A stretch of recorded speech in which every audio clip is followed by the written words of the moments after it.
আর একটা হাদিস শুনেন, মজার হাদিস। আল্লাহর নবীর জামানাতে নবীজি আনসার এবং মুহাজিরের ভিতরে ভাইচারা লাগিয়ে দিলেন, ভাই লাগিয়ে দিলেন। কারণ যারা মক্কা থেকে হিজরত করে মদিনায় চলে গেছেন, বাড়ি ঘর, কত লোক নিজের বিবি, কত লোক নিজের ছেলে মেয়ে, জমিন জায়গা সব ত্যাগ করে চলে গেছেন, সবাই জানছেন এটা নাকি। এবার মদিনাতে যখন পৌঁছলেন, নবীজি ভাই লাগিয়ে দিলেন, এই এটা তোমার ভাই, এটা তোমার ভাই, এটা তোমার ভাই, এটা তোমার ভাই, এটা তোমার ভাই, নিজের মায়ের পেটের মতন ভাইয়ের মতন রিশতা লাগিয়ে দিলেন। সব সাহাবীর কথা বলবো না, একটা সাহাবীর কথা শুনেন। সালমান রাদিয়াল্লাহু তাআলা আনহু আর আবু দারদা রাদিয়াল্লাহু তাআলা আনহু দুজনের মধ্যে ভাই লাগিয়ে দিলেন নবীজি। এ সালমান, এ আবু দারদা, তোমরা হলে দুটো ভাই। সহিহ হাদিস ভাই, ভালো করে শুনবেন। এবার থাকতে থাকতে থাকতে কিছুদিন পর সালমান রাদিয়াল্লাহু তাআলা আনহু ভাই আবু দারদার বাড়ি বেড়াইতে গেছেন। আমরা বেড়াইতে যাই না, আমার ভাই পূর্ণিয়াতে আছে রে, আমার ভাই ঠাকুরগঞ্জে আছে, আমার অমুক জায়গাতে আছে, এরকম ধরনের যদি আমাদের রিশতা থাকে, আত্মীয় থাকে, আমরা বেড়াতে যাই কি যাই না ভাই? তো সালমান রাদিয়াল্লাহু তাআলা আনহু ভাইয়ের বাড়ি বেড়াইতে গেছেন। কার বাড়ি? আবু দারদা ভাইয়ের বাড়ি। এবার যখন বাড়িতে গেলেন, সালাম চাইলেন, পারমিশন নিলেন, ইজাজত দেওয়া হলো, বাড়িতে ঢুকলেন। তো বাড়িতে আবার ভাবি আছে, আবু দারদার স্ত্রী বাড়িতে আছে, ভাই নাই বাড়িতে। এবারে সালমান বলছেন, আমি আমার ভাবিকে জিজ্ঞাসা করলাম যে ভাবি ভাই কই? বলছে, ভাই রে, তোমার ভাই মাঠে কাম কাজ করতে গেছে, তুমি বসে এক্ষুনি মনে হয় বাড়িতে ঢুকছেন নাকি। এবারে সালমান বলছেন ওর ভাবিকে, হ্যাঁ গে ভাবি, ব্যাপার কি কিছু বুঝতে পারি না। বলছে, কি রে ভাই? বলছে যে ভাই বাড়িতে আছে, আর তুমি দেখো কত পুরাতন কাপড় পিন্ধে আছো, কাপড়টা ভালো নাই, মাথার চুলগুলা উস্কো খুস্কো হয়ে আছে, সিধা করে নাও, মুখে পাউডার লাগিয়ে নাও, মুখটাকে তোমার চিকন করে রাখনি, এই তোমার দেখো শরীরে মাথাতে চুলে তোমার চিরুনি করা নাই, তুমি একটা স্বামীর সামনে যেরকম একটা মহিলাকে থাকা দরকার, এই মতো তুমি চিকন চাকন হয়ে নাও, ব্যাপারটা কি বুঝতে পারি না। যখন কথাটা বলা, এবারে আবু দারদার স্ত্রী বললেন, কার জন্য আমি সাজবো রে ভাই? কে আমার সাজন দেখবে? কার জন্য আমি সাজবো? কার জন্য আমি নতুন কাপড় পরবো? কে আমার সাজ দেখবে? কার জন্য আমি ভাইরে চিরুনি করব? কার জন্য আমি চোখে সুরমা লাগিয়ে রাখবো? কার জন্য আমি কাজল লাগিয়ে রাখবো? কার জন্য আমি সেন্টওয়ালা তেল মাখিয়ে রাখবো? কার জন্য আমি আতর লাগিয়ে রাখবো? কে আমাকে দেখবে? আমি কাকে এগুলা দেখাবো রে ভাই? কে বলছেন? আবু দারদার স্ত্রী সালমানকে বলছেন, কাকে দেখাবো রে ভাই? কে দেখবে আমার এগুলা? চোখে সুরমা লাগা, মাথাতে চিরুনি করা, নতুন কাপড়, পাউডার মাখা, কে দেখবে? কইছে, কেমন কথা বলছিস গে ভাবি, ভাই দেখবে? বলছেন, না রে ভাই না, তোর ভাইয়ের তো আমার দিকে দেখার ফুরসত নাই রে ভাই, তোর ভাই আমার দিকে দেখে না। বলছে, কেমন কথা রে, কেমন কথা কে ভাবি? বলছে, ভাই রে, তোর ভাই আবু দারদা যে আছে, জীবনে কোনোদিন রোজা ছাড়ে না, রোজা চালিয়ে যায়, রোজা চালিয়ে যায় না, ফল রোজা চালায়। আর ভাই তুমি তো জানো, মানুষ যখন রোজা করে থাকে, রোজার হালাতে মানুষ বিবির সাথে মিলতে পাবে না, রোজার হালাতে মানুষ বিবির সাথে মিলন করতে পাবে না, রোজার হালাতে বিবির কাছ থেকে আলাদা হয়ে থাকতে হবে। তাইলে ভাই তুমি বলো, তোমার ভাই তো দিনের বেলাতে রোজা করে থাকে, আমার কোনো খেয়াল রাখে না, আমার দিকে দেখবো করে না, আমার পাঞ্জরে আসে না, আমি কাকে দেখাবো? বলছে, ভাবি গে, রাতের বেলাতে তুমি সাজে থাকবে ভাইয়ের জন্য। বলছে, ভাই রে, রাতের বেলাতে তোমার ভাই তাহাজ্জুদের নামাজ পড়ে পড়ে রাতটাকে কাটিয়ে দেয়, আমার বিছানায় রাতের বেলাতে আসে না। তাইলে ভাই রে, দিনের বেলাতে রোজা রাখি আর রাতের বেলাতে তাহাজ্জুদের নামাজ পড়ে পড়ে রাত কাটিয়ে দেয়, তোমার ভাই আমার বিছানায় আসে না। কার জন্য সাজবো? দিনের বেলাতে রোজা আর রাতের বেলাতে তাহাজ্জুদ, বিছানিয়ে আসে না, আমার পাঞ্জরে আসে না। তখন সালমান রাদিয়াল্লাহু তাআলা বলছেন, আচ্ছা এই ব্যাপার। এই হাদিস থেকে আমরা কি বুঝতে পারলাম ভাই? স্ত্রীকে কার জন্য সাজতে হবে একটু বলেন তো আপনারা, মুখ খুলে জোরে বলে। স্বামীর জন্য নাকি? কিন্তু আপনাদের এলাকাতে আছে কিনা জানি না, বেশিরভাগ এলাকাতে, আমাদেরও এলাকাতে দেখতে পাচ্ছি পুরুষের জন্য মহিলারা খুব কম সাজবে নাকি। এই যে দেখেন জালসা শুনতে এসছে, ফের মা খালারা রাখবে খুব, জালসা শুনতে এসছে সুবহানাল্লাহ, নতুন কাপড় পিন্ধে এসছে, কুটুম বাড়ি যাবে বেড়াইতে, হাজি আব্দুল্লাহর বা কাল যাবো আর বাড়ি বেড়াইতে, ভাইয়ের বাড়ি যাবো, মায়ের বাড়ি যাবো, বিয়ের বাড়ি যাবো বেড়াইতে, এখানটা নতুন কাপড় গালা দিবে নাকি না।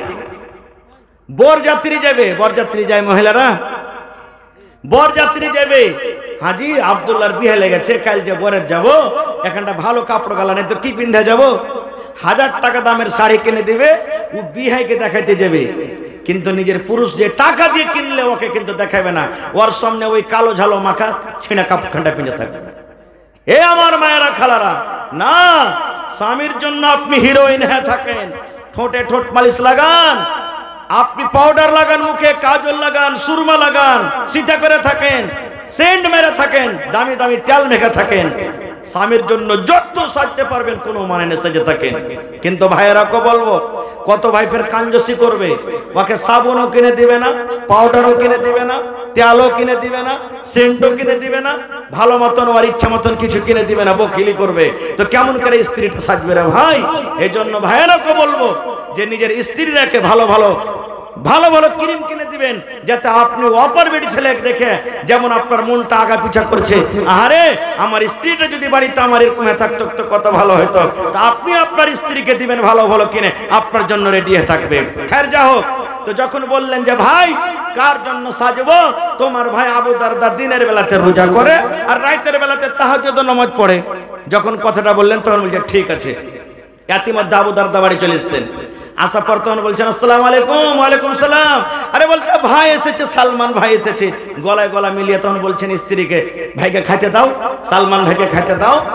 বলছে খাইতে দিয়েছি, কিন্তু তোমার ভাই বলছে যে ভাই আবু দারদা বাড়িতে আসবে, তাহলে খাবো না তো খাবো না। বলছে দাও খাইতে দাও, খাইতে দিয়েছে। দেওয়ার পর তখন আবু দারদা বলছেন ভাই তুমি খানা খাও ভাই। বলছে তুমি আইসো, বলছে তুমি আইসো। বলছে না ভাই আমি খাবো না। বলছে কেন? বলছে আমি রোজা করে আছি। বলছে কেমন রোজা? বাকি রোজা না তো না। বলছে কেমন রোজা? বলছে নফল রোজা। এবার যখন কথাটা বলা, সালমান রাদিয়াল্লাহু তাআলা বললেন, ও ভাই আবু দারদা, তোমার বাড়িতে কুটুম হয়েছে রে ভাই রে, তুমি যদি আমার সাথে খানা না খাও, আমি সালমান তোমার বাড়িতে খানা খাবো না। তুমি আমার সাথে খানা খাও তাহলে আমি খাবো, আর যদি তুমি আমার সাথে খানা না খাও, আমি সালমান তোমার বাড়িতে খানা দূরের কথা এক ঢোক পানিও আমি পান করব না। যদি আমাকে খেতে দিতে চাও ভাইরে, তোমাকে আমার সাথে খানা খাইতে হবে। বলছে হ্যাঁ রে ভাই আমি যে রোজা করে চলে, ছেড়ে দাও রোজা। রোজা ছেড়ে দিলেন, রোজা নফল রোজা ছেড়ে দিলেন। এবার দুই ভাই খানা খাওয়া হলো, দিন কেটে গেল। এবার সন্ধ্যা হলো, মাগরিবের নামাজ হয়ে গেল, এশারের নামাজ হয়ে গেল। এবার এশারের নামাজ পর আবু দারদা সালমানকে বলছেন, সালমান ভাই রে, এই রুমটার ভিতরে তুমি আরাম করো, আর আমি মসজিদের ভিতরে চললাম তাহাজ্জুদের নামাজ পড়তে। বলছে এই যেতে পাবে না এখনো। আমি কি তাহাজ্জুদের নামাজ পড়বো না? আমিও নামাজ পড়বো। এখানে তাহাজ্জুদের নামাজের টাইম হয়নি। আপনারা জানছেন, যখন কোনো ছেলেরা নতুন বিয়ে করে, বাড়িতে দাদি কিংবা নানি কিংবা ভাবি কিংবা চাচাতো বোন ওর হাতখানটাকে ধরে নতুন বাসর ঘরে ঠেলে দেয়। এরকম হয় না যে যা তুই রাতটা কাটা, এখন আরামের রাত কাটা, তুই আরামের ঘুম ঘুমা। এই মতো সালমান রাদিয়াল্লাহু তাআলা আনহু ভাই আবু দারদার হাতখানটাকে ধইরা যে ঘরে ওর ভাবি আছে দিলে ঠেলার ভিতর থেকে ঠেলে দিলে, আর দিয়া বলছে যাও তুমি আরাম করো, যখন নামাজের টাইম হবে আমি তোমাকে জাগিয়ে দেব।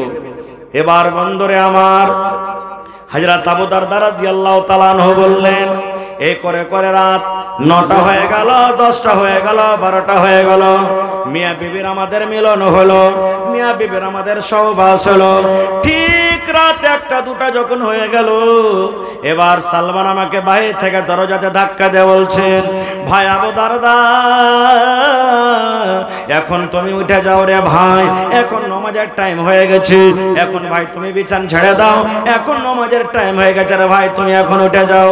এবার আবু দারদা বললেন, আমি ফরজ গোসল করলাম, ফরজ গোসল করার পর আমরা দুই ভাই তাহাজ্জুদের নামাজ পড়লাম। এবার আমাকে বললেন, ও ভাই আবু দারদা তুমি শুনে নাও ভাই রে, শুনে নাও, ও আমার দরদি ভাই তুমি শুনে নাও রে ভাই, তোমাকে আল্লাহ রাব্বুল আলামিন চোখ দান করেছে, এই চোখকে তোমাকে আরাম দিতে হবে রে ভাই, তোমাকে চোখকে আরাম দিতে হবে। আল্লাহ তোমাকে যে বডি দান করেছেন, এই বডিকে আল্লাহ আরাম করার জন্য দিয়েছেন, আরামও করতে হবে। আল্লাহ যে রাতটা দিয়েছেন, রাতের বেলাতে তোমাকে আরাম করতে হবে। আল্লাহ তোমাকে সুন্দর গোলাপ ফুলের মতন স্ত্রীটা দিয়েছে, স্ত্রীর তোমাকে হক আদায় করতে হবে, স্ত্রীর পাঞ্জরে তোমাকে ঘুমাইতে হবে, স্ত্রীর পাঞ্জরে তোমাকে ভালো মন্দ গল্প করতে হবে। তোমার বাড়িতে যদি মেহমান চলে আসে, মেহমানের সাথে তোমাকে খানা খাইতে হবে, মেহমানের সাথে ভালো মন্দ গল্প করতে হবে। তুমি আল্লাহর হক আদায় করবে, মেহমানের তুমি হক আদায় করবে না, তুমি বিবির হক আদায় করবে না, তুমি চোখকে আরাম দিবে না। সমস্ত হককে বাদ দিয়ে তুমি যদি এক আল্লাহর হক আদায় করো, এরকম ইবাদতে আল্লাহ রাজি হবে না, এরকম ইবাদতে আল্লাহ রাজি হবে না, এরকম ইবাদতে আল্লাহ রাজি হবে না। যাও, তোমাকে চোখকে আরাম দিতে হবে, মেহমানের হক আদায় করতে হবে, বিবির হক আদায় করতে হবে, সমস্ত কিছুর হক আদায় করতে হবে, তাহলে তোমার আমল আল্লাহর কাছে কবুল হবে। না হলে সমস্ত লোকের হক বাদ দিয়ে তুমি এক আল্লাহর হক আদায় করবে, এরকম ইবাদতে আল্লাহ রাজি হবে না। আবু দারদা বলছেন, ফজরের নামাজের পর আমি নবীর কাছে চলে গেলাম, আর আমার সাথে যা ঘটনা ঘটেছে নবীকে সব কথা আমি বলে দিলাম। এবার নবী তখন বলছেন, আবু দারদা সাদাকা সালমান, সালমান ঠিকই বলেছে তোমাকে, ঠিকই তোমাকে বলেছে। তো ভাই আমার এই হাদিস থেকে বুঝতে পারলাম কি, ইবাদত বান্দেগি করতে গেলে আল্লাহ তাবারাক ওয়া তাআলা রাসূলের অনুসরণ করে করতে হবে। আমরা কাহারি হক মারবো আর কাহারি হক মেরে আল্লাহর ইবাদত করব, এরকম ইবাদত আল্লাহ কবুল করবেন না। আর একটু আগে চলেন, আপনাদের এলাকাতে, আপনাদের এই এলাকাতে মহিলারা ঈদ বকরিদের নামাজ কোথায় পড়েন ভাই? ঈদগাহে না মসজিদে? জোরে বলেন। মসজিদের ভিতরে নাকি? এই মসজিদে পড়ার কিন্তু প্রমাণ নেই। মহিলাদের ব্যবস্থা করতে হবে আপনাদেরকে, মহিলাদের ব্যবস্থা করতে হবে।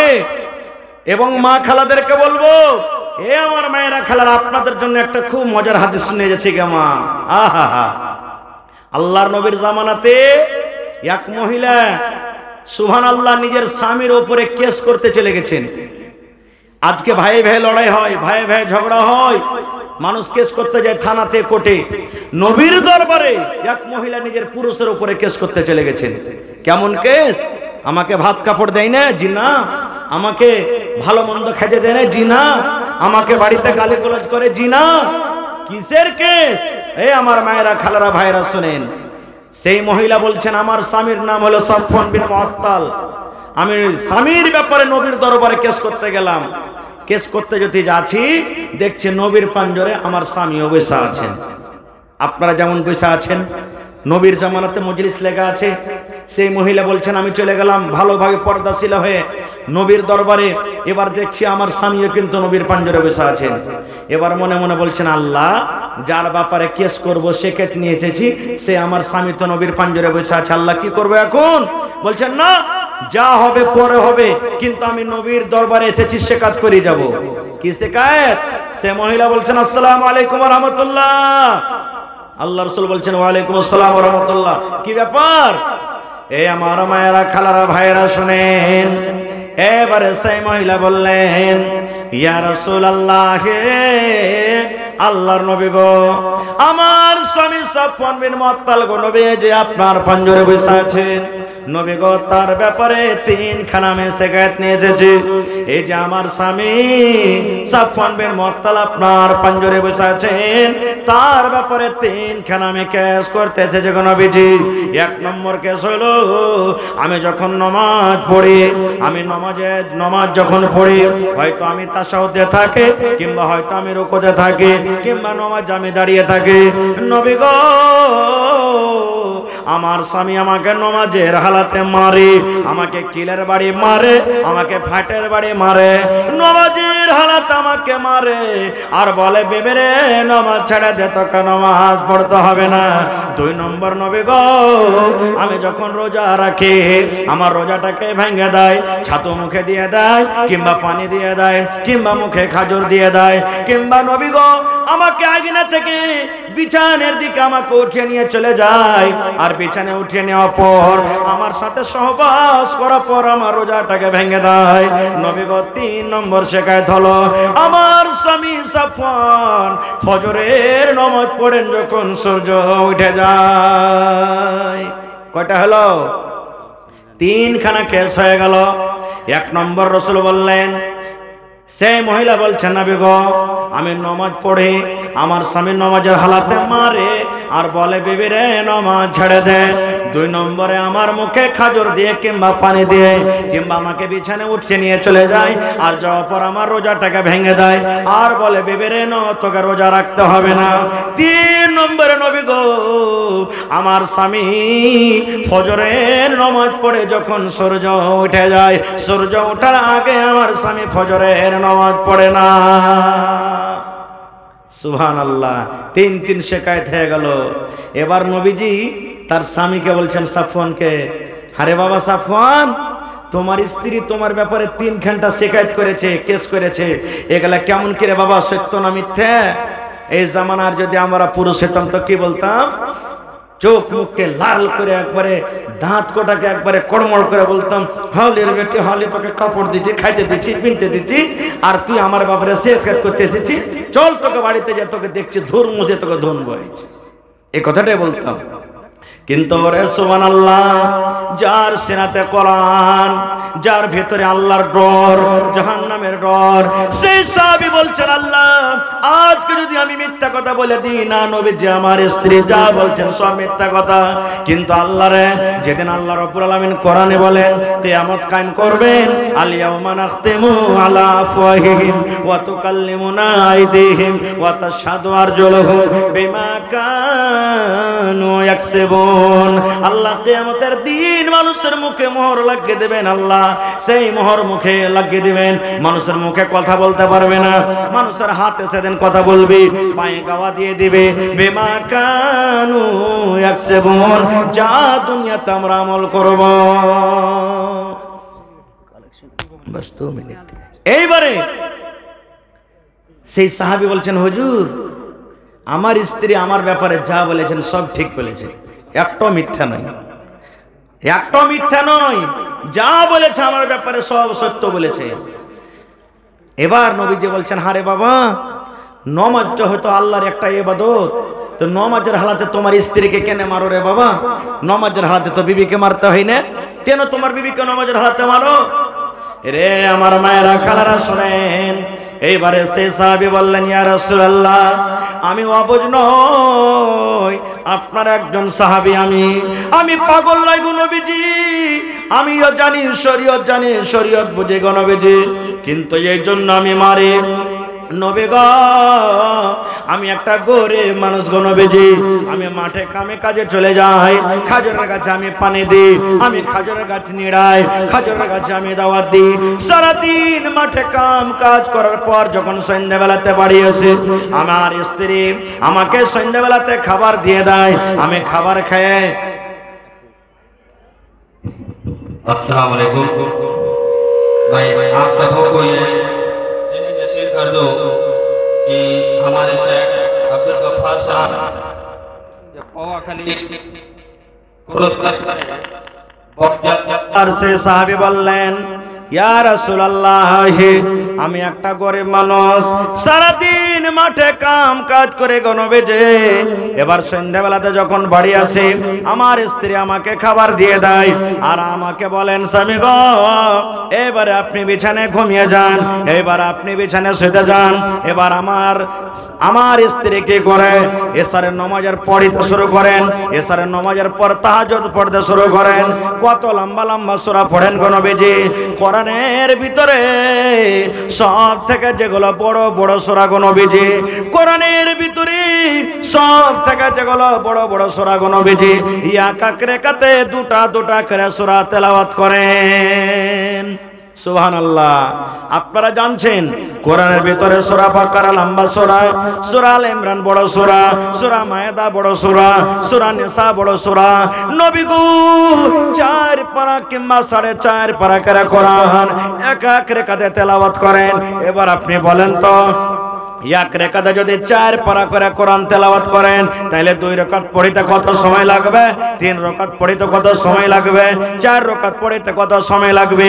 এই করতে করতে কোনদিন রাত 2টা হয়ে যায়, কোনদিন রাত 12টা হয়ে যায়, কোনদিন মজ্জান সাহেব ফজরের টাইমে আজান দিয়ে দেয়। আমি তখন বিবিকে বলি, একদিন বোঝালাম বিবি রে এত লম্বা লম্বা করে তুমি তেলাওয়াত করো না। এই আমার বিবি শোনো, আমি একটা গরিব মানুষ, মাঠে আমি কাম কাজ করি, তুমি আমার বিছানাতে তুমি আইসো, আমার বিছানায় তুমি আরাম করো, আমার পাঞ্জরখানে তুমি একটু ঘুমাও, আমার মাথাতে একটু তেল দিয়ে দাও, গা হাতে তুমি একটু তাল দিয়ে দাও, গা হাতটাকে তুমি একটু মালিশ করে দাও। কিন্তু নবী গো আমার স্ত্রী আমার কথা মানে না, আমার কথা শুনে না। আমি একদিন বোঝালাম, 2 দিন বোঝালাম, 3 দিন বোঝালাম, 5 দিন বোঝালাম, আমার কথা শুনে আমার বিছানায় যখন না আসে গো নবীজি, এদিকে আমার বিছানায় ঘুম আসে না, মন খান আমার ছটপট ছটপট করে, রাতের বেলাতে আমার ঘুম আসে না। নামাজ যখন না ছাড়ে আমি তখন আমার বিবিকে মারি আর বলি, বিবি রে নামাজ ছেড়ে দাও, তোমাকে নামাজ পড়তে হবে না। লম্বা লম্বা তেলাওয়াত করে আমার বিছানায় আসে না, এই জন্য আমি তাকে মারি।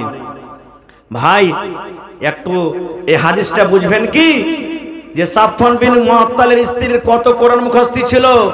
এক রাকাতে 2টা করে সূরা মানে 4 পারা 5 পারা করে কোরআন তেলাওয়াত করতেন।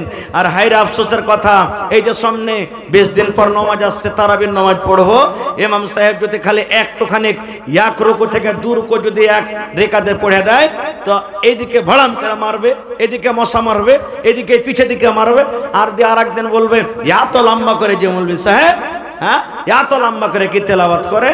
সুবহানাল্লাহ। এ আমার ভাইরা মায়েরা খালারা, তাহলে এই হাদিস থেকে আমরা বুঝলাম যে আমাদের ওই জামানাতে মহিলাদের কত কোরআন মুখস্থি ছিল। ভাই কত কোরআন পড়িতে তারা জানতেন। এই জন্য ভাই বানাত মাদ্রাসার দরকার আছে, মহিলা মাদ্রাসার দরকার আছে, বেটি ছেলের মাদ্রাসার দরকার আছে। বেটি ছেলে যদি না পড়ান একটা পরিবার মরুখ হয়ে থাকবে, কামার হয়ে থাকবে। একটা পরিবার নিজের ছেলে মেয়েকে ভালোভাবে কিভাবে চালাবে সে কিন্তু জানতে পারবে না। না হলে এর আগে আমি জালসাতে বলেছি কোন জায়গাতে, আজকে আমি বলছি, আজকে এই যে আমার বর্তমান যুগের মায়েরা খালারা বোনেরা পড়ালেখা হওয়ার কারণে মেলায় দিনের কথা বুঝছে, শিখছে, বলছে। না হলে 15-20 বছর আগে যখন আমার মা খালারা নিজের বেটা বেটিকে রাতের বেলাতে পেশাব করতে উঠাইতো, তখন ওরাকে দোয়া শিখাইত। কি দোয়া জানেন? ছেলেটা যাতে বিছানে পেশাব না করে দেয়। 1 বাত্তা, 2 বাত্তা, 3 বাত্তা, ঘর সত্তা বাহির মত্তা বলতো না, এই দোয়া শেখায় তো। 1 বাত্তা, 2 বাত্তা, 3 বাত্তা, ঘর সত্তা বাহির মত্তা, এই দোয়া আমার মায়েরা খালারা শেখালছেন। কিন্তু মাকে বলবো, মারে এটা দোয়া নয় গা মা, এটা হাদিসের কথা নয়, এটা কোরআনের কথা নয়, এটা মানুষের কথা। যদি ওই মা পড়ালেখা হতো তাহলে ছেলেরাকে বলতো, বাবারে আল্লাহর নবীর হাদিস আছে রে মা, আল্লাহর নবী বলেছেন, ও আমার উম্মতরা শুনে নাও, যখন তুমি পেশাব পায়খানা করতে বসবে তখন তোমাকে এই দোয়াটা পড়িতে হবে, বিসমিল্লাহি আল্লাহুম্মা ইন্নী আউযু বিকা মিনাল খুবুসি ওয়াল খাবায়েস। এই দোয়া পড়িতে হবে ভাই আমার। এই জন্য আপনাকে বলবো, এই যে এলাকার মধ্যে মনে হয় আশেপাশে 10-20 কিলোমিটার লিয়া বানাত মাদ্রাসা নেই, আছে তো কিষানগঞ্জ একটা আছে নাকি, যেটা মাহাদ, তার আশেপাশে মনে হয় আর বানাত বেটি ছেলের মাদ্রাসা নেই। এই মাদ্রাসাতে ভাই আপনারাকে বলবো বেটি রেখে দিন। বেটাকে পড়াইবেন একটা লোককে পড়াইলেন, একটা বেটিকে পড়াইবেন, একটা পরিবারকে আপনি পড়াইলেন। ভাই মুসলমান, এটা মনে করিয়েন না বেটি রেখে পড়িয়ে কি লাভ আছে রে। ইয়ারা বিয়া শাদী হে পরের বাড়িতে যে ঘোঁটা তুলবে, পরের বাড়িতে যে ছাই তুলবে, পরের বাড়িতে যে গোবর তুলবে, পরের বাড়িতে ঝাড়ি দিবে। বেটি রেখে পড়িয়ে কি লাভ আছে? না না রে ভাই না।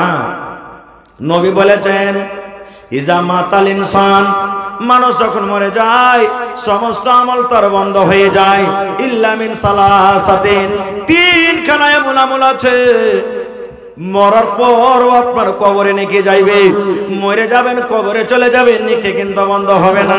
তার মধ্যে একটা হলো ওয়ালাদুন সালিহুন ইয়াদউ লাহু, আপনার দুনিয়াতে বেটা আছে, দুনিয়াতে আপনার বেটি আছে, নেক সন্তান দুনিয়াতে আছে। আপনি যখন মরে কবরে চলে যাবেন ওই বেটে যখন বলবে আল্লাহ, ওই বেটা যখন বলবে মাবুদ রে আমার আব্বা জান আমাকে কোরআন পড়া শিখিয়েছেন, আমার আব্বা জান আমাকে হাদিস পড়া শিখিয়েছেন, ওই বেটে যখন বলবে রব্বুল আলামিন আমার আব্বা জান কত কষ্ট করে খেটে খেটে আমাকে পড়িয়ে লিখিয়েছে, আল্লাহ আমার আব্বা জান দুনিয়াতে নাই, আজকে আমার মা দুনিয়াতে নাই, তারা কবরের ভেতরে শুয়ে আছেন, আল্লাহ রব্বুল আলামিন আমি তার বেটা কিংবা বেটি দোয়া করে আমার মা বাবার জীবনে যদি কোনো গুনাহ হয়ে থাকে আল্লাহ তার জীবনের গুনাহকে মাফ করে দাও রব্বুল আলামিন। আল্লাহ তোমার নাম হলো গফফার, আল্লাহ তারকে গুনাহকে মাফ করে তুমি তাদের কবরে জান্নাতের বিছানা দিয়ে দাও। দয়ার রাসূল বলেছেন উম্মতরা যখন তোমার নেককার বেটা বেটিরা এইভাবে তোমার জন্য দোয়া করবে ওই দোয়াটা আল্লাহ রব্বুল আলামিন অনলাইন তাদের কবরে আল্লাহ পৌঁছে দেবে। ভাই আমার, তাহলে সেই মাদ্রাসার সরকার হলেন আপনারা। এই মাদ্রাসাতে সরকারি সহযোগিতা কিছু আছে না, মাদ্রাসার মালিক মাদ্রাসার সরকার হলেন আপনারা।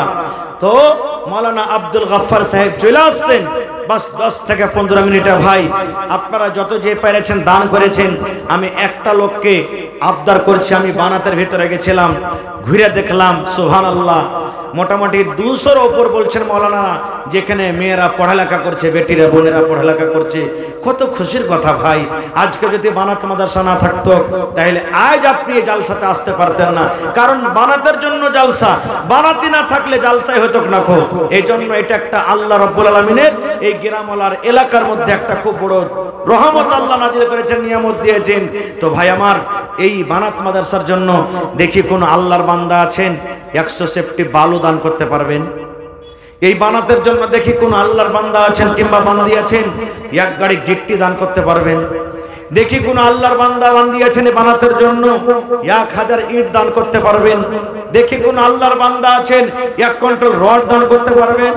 দেখি কোন আল্লাহর বান্দা আছেন যে মাওলানা জীবনে আল্লাহ জমি জায়গা অনেক দিয়েছে, আমি 1 কাঠা কিংবা 1 ডিসমিল জমিন বিক্রি করে যা টাকা হবে আমি লাগিয়ে দেব?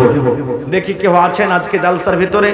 এবং 30 পারা কোরআন, বেশি চাহাবো না ভাই, 30টা মানুষকে 1500 1500 2000 করে। দেখি কোন আল্লাহর বান্দা আছেন 50 বড়া সিমেন্ট দান করতে পারবেন? 1 বড়া 2 বড়া 3 বড়া 5 বড়া করে।